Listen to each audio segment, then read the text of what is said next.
but the bench was his destiny. Dave Besant continued in goal.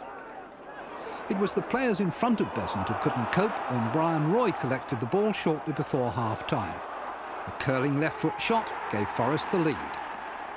Southampton had tested Mark Crossley and found him in excellent form before their own defence was exposed again. Steve Stone's low cross gave Stan Collymore his 18th goal of the season. Not that the achievement was one that his teammates seemed in a hurry to share.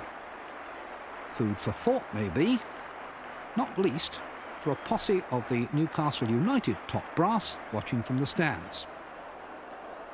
From this point, Southampton were on the run. A Stuart Pearce free kick penetrating the wall, rebounded to Brian Roy, whose shot eluded the groping hands of Dave Besant. 3-0, and it might have been 5 or 6. We've had a long chat in there, very frank, very open, very honest. Players had their say, which I think is important. I had my say. I don't mind getting beaten, but I don't like going under. And we went under today. That was the thing that hurt me more than anything. I couldn't give them any excuses. And we've got to do an awful lot better than that if we're going to stay in the Premier League this year.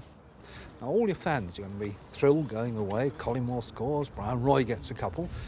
But every time they pick up the paper, Stan Collymmore's on his way out. Now, what's the story there?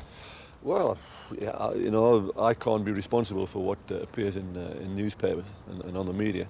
But Stan isn't on his way out. As far as I'm concerned, Stan will be here certainly till the end of the season. We've agreed to leave the contract talks on ice. Let him concentrate on what he does best, which is scoring goals for us. And we look at it in the close season and talk about a new contract then, if he still wants to stay. Hopefully, if we can qualify for Europe, you know, it'll make it a more attractive proposition for him.